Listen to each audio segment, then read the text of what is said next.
بسم اللہ الرحمن الرحیم۔ السلام علیکم ورحمۃ اللہ وبرکاتہ۔ حضرت ابوبکر صدیق رضی اللہ تعالیٰ عنہ کا شمار اسلام کے عظیم ترین صحابہ کرام رضوان اللہ تعالیٰ علیہ مجمعین میں ہوتا ہے۔ آپ نبی کریم صلی اللہ علیہ وآلہ وسلم کے سب سے قریبی دوست، پہلے خلیفہ اور اسلام قبول کرنے والے اولین مردوں میں سے تھے۔ ان کی زندگی میں بہت سے واقعات ہیں جو ایمان، قربانی اور صداقت کی روشن مثال ہیں۔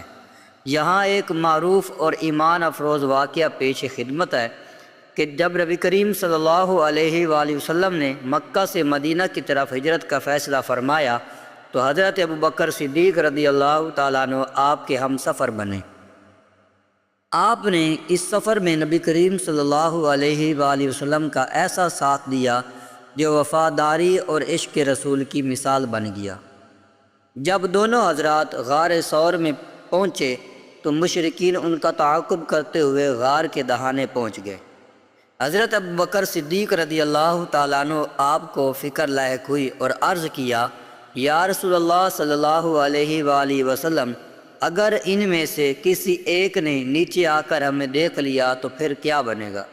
نبی کریم صلی اللہ علیہ وآلہ وسلم نے فرمایا، اے ابوبکر، تم ان دو کے بارے میں کیا کہتے ہو جن کے ساتھ تیسرا اللہ ہو؟ یہ واقعہ حضرت ابوبکر صدیق رضی اللہ تعالیٰ عنہ کے ایمان، محبت رسول اور اللہ پر کامل توکل کی اعلیٰ مثال ہے۔ سامعین ناظرین، حضرت ابوبکر صدیق رضی اللہ تعالیٰ عنہ کا ذکر ہو اور دل متاثر نہ ہو، ایسا ممکن نہیں۔ وہ اسلام کے پہلے خلیفہ، رسول اللہ صلی اللہ علیہ وآلہ وسلم کے سب سے قریبی ساتھی اور صدق و وفا کی بے مثال تھے۔ یہاں ایک اور ایمان افروز واقعہ آپ کو سناتا ہوں۔ جب کفار مکہ نے رسول اللہ صلی اللہ علیہ وآلہ وسلم کو قتل کرنے کا منصوبہ بنایا تو اللہ تعالیٰ کے حکم سے آپ صلی اللہ علیہ وآلہ وسلم نے ہجرت کا ارادہ فرمایا۔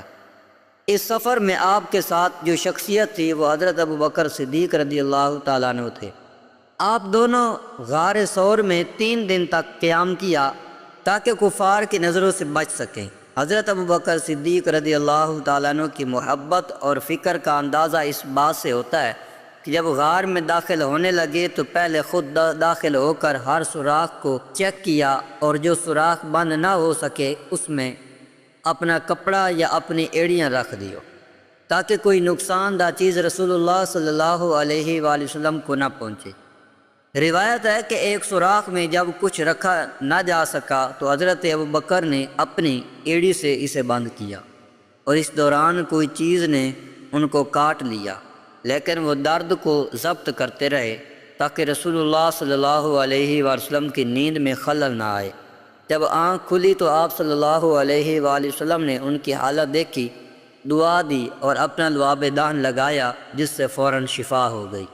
اللہ تعالیٰ نے اس واقعہ کا ذکر قرآن مجید میں بھی فرمایا، اذ یقول لصاحبہ لا تحزن ان اللہ معنا، جب وہ اپنے ساتھی سے کہہ رہے تھے غم نہ کرو، بے شک اللہ ہمارے ساتھ ہے۔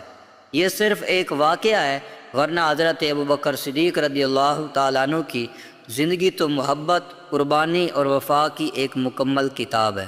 اگر ویڈیو اچھی لگی ہے تو ایک پیارا سا کمنٹ کر دیں۔ حضرت ابوبکر صدیق رضی اللہ تعالیٰ عنہ کی عظمت اور شان اللہ پاک ہمیں سن کر اس پر عمل کرنے کی توفیق عطا فرمائے۔